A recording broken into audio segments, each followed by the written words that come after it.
Hello guys, मैं आपके लिए एक जीके से रिलेटेड एक सीरीज़ लाना चाहता हूँ जिसके अंदर मैं आपको जितने भी आपके जो वनडे एग्ज़ाम है रिलेटेड टू एसएससी हुआ या जितने भी किसी भी स्टेट से रिलेटेड एग्ज़ाम है उनके लिए भी, जो भी जीके जीएस से रिलेटेड जितने भी टॉपिक्स हैं उनके लिए मैं एक जीके जीएस की सीरीज़ लाना चाहता हूँ जिसके अंदर मैं आपको सिखाऊंगा कि जितने भी जीके जीएस से रिलेटेड चैप्टर्स होते हैं, चाहे आप हिस्ट्री का ले लीजिए, पॉलिटी, इकोनॉमी या साइंस के जितने भी, उनमें जितने भी चैप्टर्स हैं उनकी कई बच्चों को कॉन्सेप्चुअल क्लैरिटी नहीं होती है, नई फैक्चुअल पूरी क्लैरिटी होती है। जैसे वो किसी भी बुक्स को पढ़ते हैं तो उन्हें पूरी तरह समझ में नहीं आता है। उसके लिए मैं आपको कहना चाहता हूँ कि मैं आपको कोई पर्टिकुलर चैप्टर जितने भी हैं, हिस्ट्री, पॉलिटी, इकोनॉमी, जो भी जितने भी सब्जेक्ट्स हैं उनके, मैं आपको एक पूरा चैप्टर लूँगा। उसके अंदर जितनी भी कॉन्सेप्चुअल चीज़ें हैं या फैक्चुअल चीज़ें हैं जितनी भी, उसको मैं पूरी तरीके से अच्छे से क्लियर करूँगा। फिर उसके बाद में आप जो भी पर्टिकुलर बुक उठाएंगे फिर उसको एक बार रीड करेंगे तो आप पूरी तरीके से कोई कॉन्सेप्ट और फैक्ट वापस से अच्छे से रिकॉल हो जाएंगे और आप अच्छे से आसानी से उसको रीड कर सकते हैं। तो मैं इसी की बेस पे आपको एक चैप्टर तो नहीं कहूँगा, कुछ भी पर्टिकुलर एक हिस्ट्री का टॉपिक उठाता हूँ आपके एंशिएंट हिस्ट्री से रिलेटेड। जैसे मान लीजिए कि आपका मगध एम्पायर हुआ उससे रिलेटेड, तो मैं आपको इसको कॉन्सेप्चुअल चीज़ें और फैक्चुअल चीज़ें को समझाने की बात करता हूँ। फिर उसके बाद आपको अपनी बुक से किसी भी करने की कोशिश करना और देखना कि आपको कितना समझ आता है। सो ज़्यादा टाइम वेस्ट नहीं करो तो चालू करूँ। ठीक है, स्टार्ट करते हैं। जी, मगध डायनेस्टी, मगध एम्पायर है।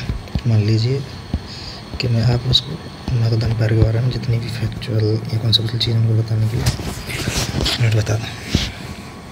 तो मगध एम्पायर के बारे में जानते हो कि एंशिएंट हिस्ट्री में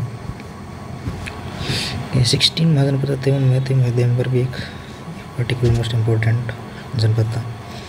तो मगध एम्पायर के अंतर्गत में आपको कुछ 4-5 डायनेस्टीज आती हैं, उनके अंदर मैं आपको पढ़ाना चाहूँगा और उनके लिए आपको SSNM एक पर्टिकुलर ट्रिक है या इस निमोनिक से आप या इस एक्रोनिम से आप उसको याद रख सकते हैं। जैसे कि मगध डायनेस्टी में हर्रेका, मगध एम्पायर में हर्रेका डायनेस्टी आती है।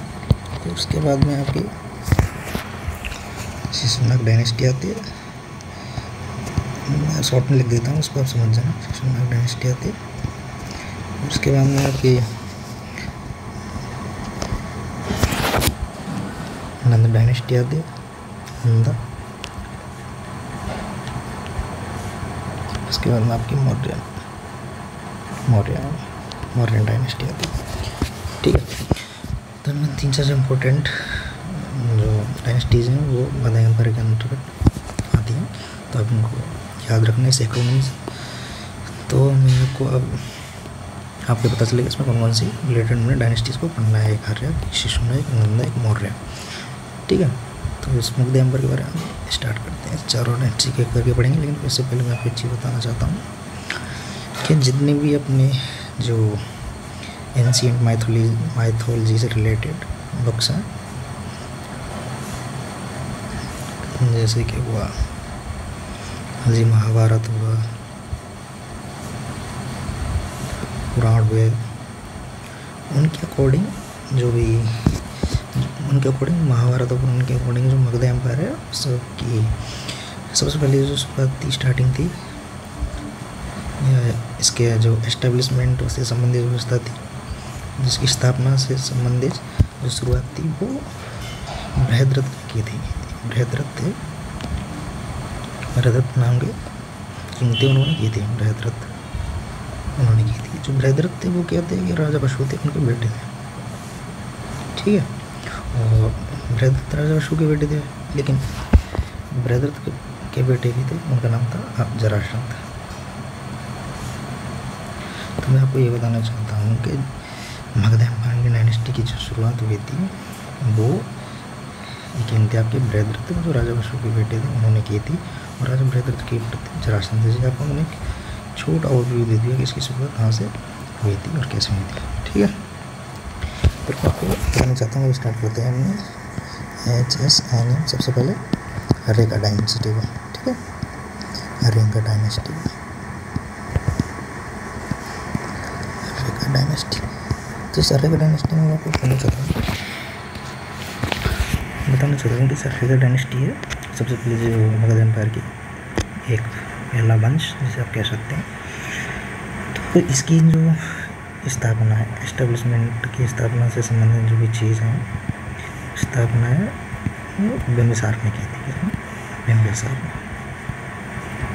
ठीक है, बिंबिसार ने की थी। जो बिंबिसार ने इसकी स्थापना की थी तो वो सबसे पहले लगभग इसका जो टाइमलाइन थी 540 ईसा पूर्व उस समय या बिंबिसार मगध की गद्दी पर बैठा था।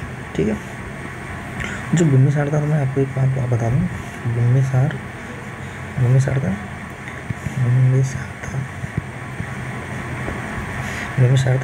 का पुत्र था अजातशत्रु। क्या? अजातशत्रु, आपको पहले समझा देता। ठीक है, तो अजातशत्रु का पुत्र था उद्यम। क्या? उद्यम। हिंदी में लिख लीजिए, इंग्लिश में क्या बात है। ठीक है, तो अजातशत्रु बिंबिसार का पुत्र था अजातशत्रु, अजातशत्रु का पुत्र था उद्यम। तो मैं आपको सबसे पहले बताना चाहता हूँ कि जो बिंबिसार था ये अपने जो आपका जो बौद्ध धर्म है, बुद्धा, तो बौद्ध धर्म से संबंध रखता था, बुद्ध धर्म से रिलेटेड था। लेकिन इसके जो बेटे था, बिंबिसार का बेटा था अजातशत्रु और अजातशत्रु का बेटा उद्यम, ये बुद्ध धर्म से रिलेटेड ना होकर के जैन धर्म में इनकी आस्था थी। ठीक है, किसमें? जैन धर्म में उनकी आस्था जैन धर्म में थी। तो ये आपके खबर को दे देगा कौन कैसे रिलेटेड रहता है। बिंबिसार बुद्ध धर्म से रिलेटेड था, लेकिन अजातशत्रु जैन धर्म से रिलेटेड था। तो मैं आपको बताना चाहता हूँ कि जो बिंबिसार था वो बौद्ध धर्म से रिलेटेड रखता था, लेकिन बौद्ध धर्म से रिलेटेड रखता था, फिर भी एक जैन जो साहित्य होते हैं, उन जैन साहित्यों में तो बिंबिसार को किस श्रेणिक नाम से जाना गया? श्रेणिक नाम से जाना गया। किसे? जैन साहित्य के अंदर। ये भले ही रिलेट बुद्ध धर्म से रखते थे, लेकिन जैन साहित्य में जो भी साहित्य होते हैं उनमें किसी न किसी पर्टिकुलर चीज़ को नाम दे दिया जाता है, अलग अलग साहित्य में इसको ही कहा जाता था। तो जैन साहित्य में बिंबिसार जी को श्रेणिक कहा जाता था। ठीक है, तो इन्होंने सबसे पहले बिंबिसार ने उन्होंने सबसे पहले अपनी जो कैपिटल थी, राजधानी थी, वो राजगृह को बनाया था। किसको? राजगृह को बनाया था। राजगृह को बनाया था, इन्होंने कैपिटल तो राजगृह को बनाया था, लेकिन इन्होंने जो अलग अलग जनपद होते थे उनमें जो अंग था, उस अंग का जो विलय था, इसको शामिल करना, मर्ज करने का कार्य मगध एम्पायर में बिंबिसार ने किया था। किसका? मगध में जो अंग है, अंगा जनपद है, उसको मिलाने का कार्य सबसे पहले किसने किया था? बिंबिसार ने किया था। किसको? मर्ज करने का कार्य, मिलाने का कार्य किसमें? मगध में। ठीक है, मगध में किया था। फिर मैं आपको ये बताना चाहता हूँ कि इन्होंने अंग का जो विलय था मगध के अंदर लिया था। तो इन्हीं के शासनकाल में जो बिंबिसार हैं, इन बिंबिसार के ही टाइम पीरियड में शासनकाल में एक प्रसिद्ध जो वास्तुकार होते हैं, जो भी आपके वास्तुकार होते हैं, जो भी बनाने से चीज़ें संबंधित कार्य करते हैं, कोई भी मूर्ति कला हुआ, स्कल्पचर या जो भी कला से रिलेटेड, आर्ट से रिलेटेड जो भी वास्तुकार होते हैं, उनमें एक प्रमुख वास्तुकार थे जिनका नाम था महागोविंद। बिंबिसार के टाइम को उनके महागोविंद उनके वास्तुकार थे। ठीक है, तो आपको रिलेटेड एक चीज़ बताना चाहता हूँ कि अब हमने बिंबिसार के बारे में क्या क्या पढ़ लिया, एक बार बता देता हूँ। तो हरेका डायनेस्टी की शुरुआत किसने की थी? बिंबिसार ने की थी, जो 544 ईसा पूर्व उस पर बैठे थे, गद्दी पर बैठे थे। और बिंबिसार के पुत्र था अजातशत्रु का पुत्र था उद्यम। और जो बिंबिसार थे बुद्ध धर्म से रिलेटेड थे, लेकिन अजातशत्रु थे वो जैन धर्म से, और उद्यम जैन धर्म से संबंधित थे। तो और जैन साहित्य में बिम्बिसार को श्रेणिक के नाम से जाना, किसी श्रेणिक के उन्होंने अपनी राजधानी किसको बनाया था, राजगीर को बनाया था। बिम्बिसार ये अंग था, अंग जनपद था, उसका विलय मगध में कर लिया था। तो बिम्बिसार के टाइम पे प्रमुख वस्तु कौन थे, महाकौन। ठीक है, तो बिम्बिसार से रिलेटेड हमने सारी चीज़ें फैक्ट और जो भी थे सबको याद कर लिया था। ये आपको कहीं टाइम पे याद होते जाएंगी सारी चीज़ें, बस ध्यान से सुनिए। ठीक है, और उसके बाद क्या होता है कि बिम्बिसार की इसका पुत्र होता है अजातशत्रु, वो हत्या कर देता है। अजातशत्रु इसकी हत्या कर देता है। उसके बाद में जो अजातशत्रु वो गद्दी पर बैठता है, वो लगभग 493 शब्द गद्दी पर बैठता है। तो और अजातशत्रु इसको एक अन्य नाम से जाना जाता था, जिसे कहा जाता है कोणिक। क्या, कोणिक, हिंदी में कहा जाता है कोणिक, कोणिक कहा जाता है। ठीक है, कोणिक कहा जाता है। तो कोणिक कहा जाता था, मैंने बताया था आपको अजातशत्रु किस धर्म से रिलेटेड करता था, जैन धर्म से। ठीक है, अजातशत्रु था, इसका जो एक और जनपद थे, जितने भी जनपद थे जो और जनपद थे उनमें से एक वैशाली जनपद ऐसा था जिसके साथ हमेशा इसका अजातशत्रु का युद्ध जो वॉर से रिलेटेड चीज़ें थी वो हमेशा जारी रही थी, कंटिन्यूस रही थी। तो मैंने आपको बताया था कि बिम्बिसार ने अपने मगध एम्पायर में किसका विलय कर लिया था, किसको मर्ज कर लिया, अंग को। लेकिन अजातशत्रु ने काशी और लिच्छवी, कौन था, काशी एंड लिच्छवी थे, कैसी और लिच्छवी दोनों उनका विलय कर लिया था अपने मगध के अंदर। फिर उसके बाद में क्या होता है, आपको मैंने अजातशत्रु से रिलेटेड चीज़ बताया था। अजातशत्रु का बेटा आता है, उसके बाद में आप अजातशत्रु का बेटा आता कौन, उदयन, और इसका टाइम पीरियड होता है लगभग 461 ईसा पूर्व। ठीक है, उदयन क्या करता है, उदयन वो तो आपको बताया था मैं कैसे रिलेटेड करता है, जैन धर्म से रिलेटेड था, जैन धर्म से रिलेटेड। वो क्या करता है, उदयन क्या करता है कि वो जो आपने सुना होगा पाटलिपुत्र, इस पाटलिपुत्र नगर है, जो भी सिटी है, इसकी स्थापना करता है। और वो भी कहाँ करता है, गंगा और सोन नदी के तट पर। किस पर, गंगा और सोन नदी के और सोन रिवर के संगम पर। ठीक है, गंगा और सोन रिवर के संगम पर करता है। फिर उसके बाद में क्या होता है कि आपको बता दी था, सबसे पहले शासक कौन था, बिम्बिसार आता है। बिम्बिसार का पुत्र अजातशत्रु आता है। अजातशत्रु के पास उदयन आता है। उदयन के बाद में उदयन का एक पुत्र होता है जिसे कहा जाता है नागदशक। जो नागदशक होता है वह हर्यका डायनेस्टी का लास्ट रूलर होता है, लास्ट रूलर। ठीक है, लास्ट रूलर। तो आपको मैंने बता दिया था, ओवरव्यू दिया था। सबसे पहले मगध एम्पायर के बारे में समझा था, तो उसमें थे आपको बताया था कि मगध एम्पायर में कौन कौन सी डायनेस्टी है। मैंने आपको बताया था कि एक्रोनिम दिया था HSN, जिसमें आपकी हर्यका डायनेस्टी, शिशुनाग डायनेस्टी, नंदा और मौर्य। तो उसमें थे आपको हर्यका डायनेस्टी के मैंने बता दिया था कि इसके प्रमुख थे बिम्बिसार,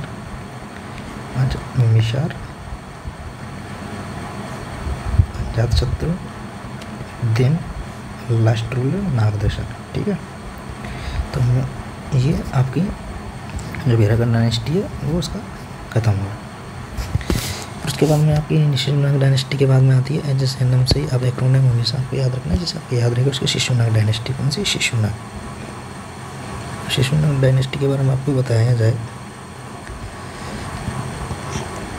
तो शिशुनाग डायनेस्टी के एस्टेब्लिश स्थापना है वो लगभग 400 हमारी ईसा पूर्व के BC में शिशुनाग ने की थी। किसने, शिशुनाग ने। शिशुनाग के नाम पर इसका नाम शिशुनाग डायनेस्टी पड़ा हुआ है। ठीक, तो शिशुनाग ने क्या किया था कि इसने अपनी जो राजधानी थी, जो भी अजातशत्रु के पुत्र उदयन थे, उसने पाटलिपुत्र को अपनी राजधानी बनाया था। तो उस पाटलिपुत्र से उस राजधानी को हटा करके वैशाली में शिफ्ट कर दिया। वैशाली, राजधानी पाटलिपुत्र को न बना करके वैशाली को बनाया। ठीक है, वैशाली को बनाया। और मैंने आपको बताया था कि बिम्बिसार ने अपने जनपद में किसको मिला लिया था, अंग को मिला लिया था। और जो अजातशत्रु था उसने अपना काशी और लिच्छवी को बनाया था। लेकिन इस शिशुनाग डायनेस्टी में शिशुनाग था, और शिशुनाग ने जनपद अवंती और वत्स, इनका मर्ज किया था अवंती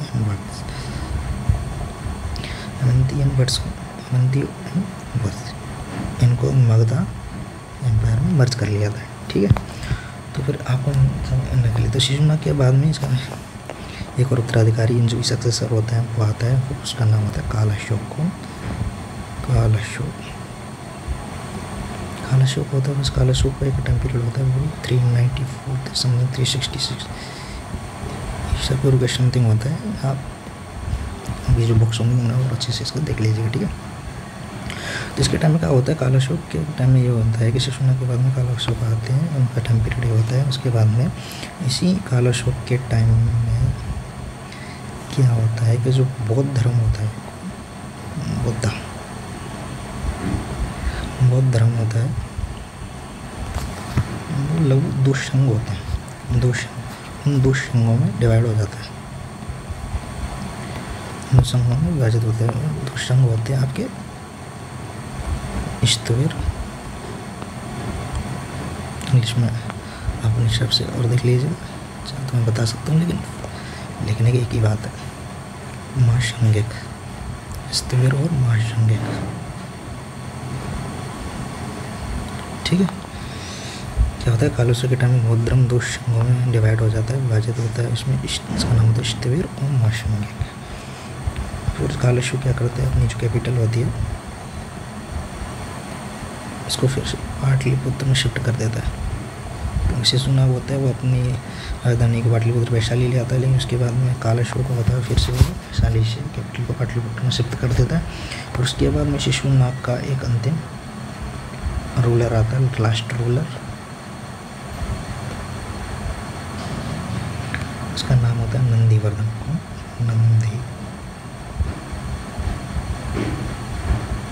ठीक है, नंदीवर्धन। तो मैं आपको बताना चाहता हूँ कि मैंने आपको क्या बताया, हाँ, शिशुनाग डायनेस्टी में मैंने आपको बताया था कि शिशुनाग डायनेस्टी में इसकी जो एस्टेब्लिशमेंट है वो शिशुनाग करता है, स्थापना शिशुनाग करता है। फिर उसका एक और सक्सेसर आता है जो तक कालाशोक आता है। कालाशोक के बाद में उसका लास्ट रूलर होता है वो कौन सा, नंदीवर्धन होता है। तो ये सीक्वेंस याद रखिएगा।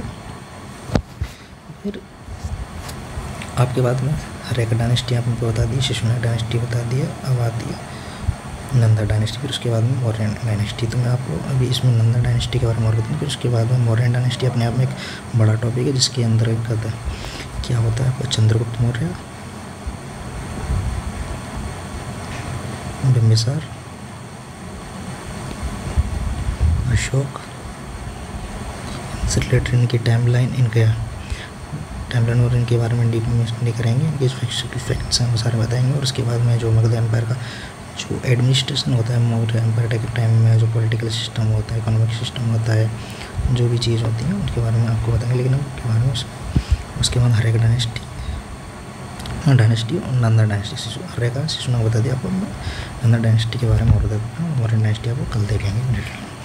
तो नंदा डायनेस्टी के बारे में आपको बताता हूँ। नंदा डायनेस्टी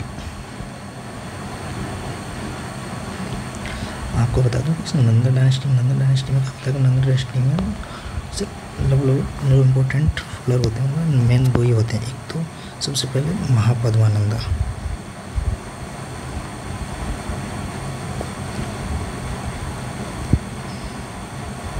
ठीक है, महापद्मानंदा के बाद में आता है घनानंदा, कैसे बोलते हैं, धनानंदा,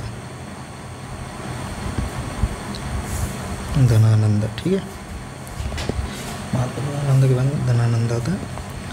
तो आपको मैं बता दूं कि महापद्मानंद के बाद में धनानंद आता है। उसमें महापद्मानंद क्या होता है कि जो नंदा डायनेस्टी है उसकी स्थापना करता है, ठीक है। तो स्थापना करता है, उसके बाद में महापद्मानंद के बारे में क्या बताते हैं कि एस्टेब्लिशमेंट करता है, किसकी, नंदा डायनेस्टी की स्थापना करता है। फिर उसके बाद में क्या होता है कि महापद्मानंद को एक उपाधि और दी गई थी, जैसे आप लोग ऑनर उग्रसेन के नाम से जानते थे। क्या उपाधि दी गई थी, उग्रसेन का मतलब होता है कि जो भी एक सेना होती है, तो सेना होती है, कई सेना बहुत भयानक होती है, और भयानक सेना का नाम दिया। तो उस में से भयानक सेना का स्वामी कहा गया, क्या, भयानक सेना का स्वामी।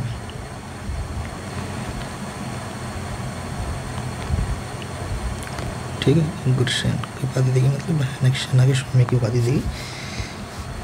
तो उसके बाद में आपका आता है धनानंद। तो धनानंद क्या होता है इसका, नंद डायनेस्टी का लास्ट रूलर होता है, लास्ट रूलर होता है। तो इसी धनानंदा के बारे में आपको बताना चाहता हूँ कि धनानंद लास्ट रूलर होता है। इसी टाइम क्या होता है कि धनानंदा होता है जो सिकंदर होता है, सिकंदर के कंटेम्प्रेरी होता है। इसका मतलब होता है कि जो धनानंदा होता है सिकंदर के समकालीन होता है। जिस टाइम पे धनानंदा होता है उस टाइम पे सिकंदर भी के टाइम के समय होता है। तो उसके बाद में ये होता है। तो मैं आपको बता देता हूँ तो आपके बारे में सिकंदर के समकालीन होता है। तो ऐसा करता हूँ, पहले मैं आपको धनानंदा के बारे में सिकंदर के बारे में डिटेल में और बताऊँ। तो सिकंदर के समकालीन होता है। तो सिकंदर कौन होता है कि ये, चलो मैं आपको सिकंदर के बारे में पहले बताता हूँ। तो सिकंदर क्या होता है कि जो मकदूनिया होता है ना, मकदूनिया की जगह नाम है, वहाँ के एक शासक होते हैं फिलिप, उनका बेटा होता है सिकंदर। मकदूनिया के शासक फिलिप का बेटा होता है सिकंदर, जो कि सिकंदर होता है वो अरस्तु, जो कि एक ग्रेट वेस्टर्न फिलोसफर है जो अरस्तु, उनका शिष्य होता है। क्या होता है, उनका शिष्य होता है, उनका शिष्य होता है। और जो इंडिया में लगभग 326 ईसा पूर्व में अभियान आरंभ करता है, इंडिया की ओर में अभियान लाता है, उसको करता है। और इसी सिकंदर का एक सेनापति होता है, वो कौन होता है, सेल्यूकस निकेटर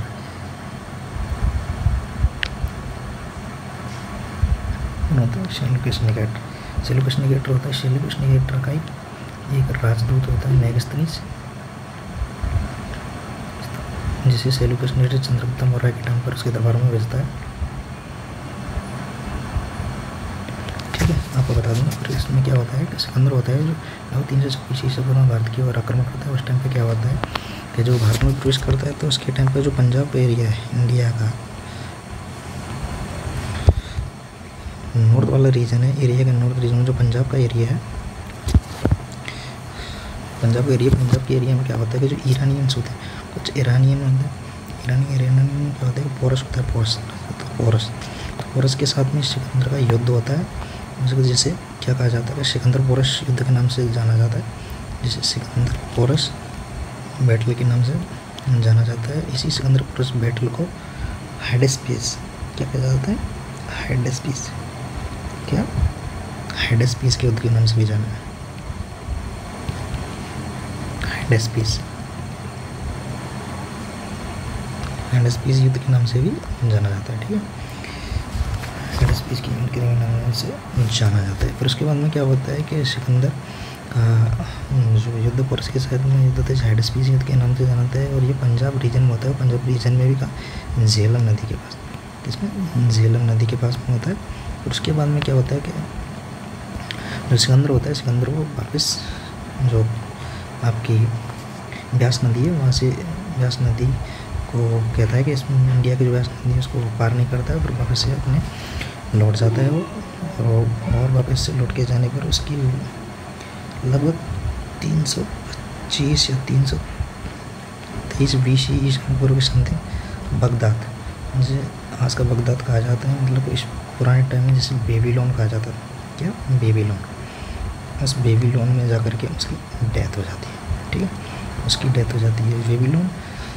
आपको एक दिलचस्प इंटरेस्टिंग फैक्टर बता दूँ, बेबीलोन के रिलेटेड, बेबीलोन इसके लिए सबसे ज़्यादा प्रसिद्ध है कि वहाँ के लोग बहुत ज़्यादा अमीर थे। मतलब ये था कि बेबीलोन के जो लोग थे वो अपना जो भी बिजनेस है उससे रिलेटेड चीज़ों में बहुत ज़्यादा शार्प थे और पेशे वाले थे। इनकी इसको बेबीलोन के रिचर्स जो भी अमीर थे उनको एक बुक्स भी लिखी गई है जिसे आप पढ़ना है। तो उसके बाद हम सिकंदर के बारे में मैंने आपको बता दी। सिकंदर क्या होता है कि मकदूनिया के शासक फिलिप का बेटा होता है, और फिलिप का बेटा होता है सिकंदर की समकालीन कौन होता है, आपको बताया था मैंने, धनानंद होता है। तो इसी सिकंदर का सेनापति होता है सेल्यूकस निकेटर का एक राजदूत होता है मेगास्थनीज जो चंद्रगुप्त मौर्य के दरबार में भेजता है। उसके बाद में क्या होता है कि पंजाब रीजन में आता है और इसकी पोरस के शासक से लड़ाई होती है, हाइडेस्पीस का युद्ध कहा जाता है। वही झेलम नदी के किनारे होता है, फिर बगदाद में जाकर इनकी डेथ हो जाती है। ठीक है, तो मैंने क्या बताया, तो धनानंद था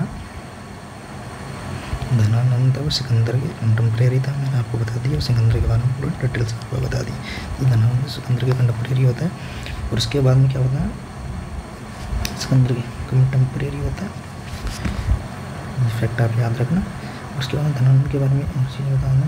तो धनानंद के टाइम पर ही धनानंद के टाइम पर सबसे पहले जो फॉरेन इन्वेजन होते हैं, फॉरेन इन्वेजन मतलब कि जो भी पहला फर्स्ट विदेशी आक्रमण होता है उसी के टाइम पर होता है, वो भी ईरानियों के द्वारा होता है। किसके? ईरानियंस के द्वारा, ईरानियंस के द्वारा, ठीक है। और उसके बाद में सेकंड जो फॉरेन इन्वेजन होता है वो होता है यूनानियों के द्वारा, जिसे सेकंड इन्वेजन ऑफ फॉरेनर्स कहते हैं। वो तो सबसे पहले कैसे होता है, ईरानियों के द्वारा फर्स्ट, दूसरा किसके द्वारा, यूनानियों के द्वारा। कैसे? यूनानियों के द्वारा। जैसे फर्स्ट यूनानियों के द्वारा होता है, सेकेंड इन्वेजन होता है, लेकिन जैसे फर्स्ट यूरोपियन इन्वेजन भी कहा जाता है। First European invasion, second foreign invasion and first European invasion भी कहा जाता है, ठीक है। तो मैंने आपको क्या बता दिया, आपको एक बार इसमें क्विक रिवाइज कर देता हूँ, क्विक रिकॉल करवा देता हूँ। तो मैंने आपको बताया था कि मगधा एम्पायर होता है। मगधा एम्पायर के अंदर क्या होता है, सबसे पहले मगधा एम्पायर के अंदर सबसे पहले ये होता है कि 4 डायनेस्टी होती हैं, HSNM। इसमें अरेका डायनेस्टी होती है, शिशुनाग डायनेस्टी होती है, नंदन डायनेस्टी होती है, मौर्य डायनेस्टी होती है। वैसे हमने आपको अरेका डायनेस्टी, शिशुनाग डायनेस्टी, नंदन डायनेस्टी को पूरी तरह से अच्छे से जिसकी जितनी इंपॉर्टेंट फैक्ट्स हैं उनको खोल करके आपको बता दिए। तो उसमें सबसे पहले बता दिया था मैंने कि जो मगधा डायनेस्टी की सबसे पहले शुरुआत कौन करता है, बृहद्रथ करते हैं। बृहद्रथ किसमें, राजा बशु के बेटे होते हैं, और बृहद्रथ के बेटे का नाम जरासंध। तो उसमें हर्रेका डायनेस्टी होती है। हर्रेका डायनेस्टी की शुरुआत कौन करता है, आपको बता दिए। तो बिम्बिसार करता है। बिम्बिसार का होता है, बिम्बिसार का पुत्र कौन था, अजातशत्रु होता है। अजातशत्रु का पुत्र कौन होता है, उद्यान होता है। और बिम्बिसार होता है वो सबसे पहले क्या होता है, बुद्धराम से रिलेटेड, लेकिन पुत्र अजातशत्रु, उद्यान, चंद्रम से रिलेटेड होते हैं, ठीक है। और जब अपने मगधा में अंग को मर्ज कर लेता है, उसके बाद में अजातशत्रु जो चीज़ होती है आपको बताया था मैंने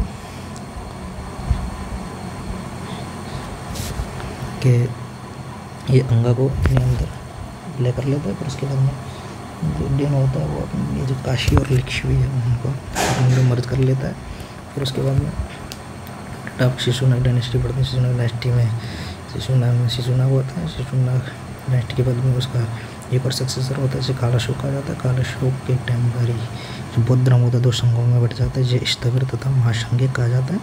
कालाशोक अपनी राजधानी को पाटलिपुत्र में शिफ्ट कर देता है।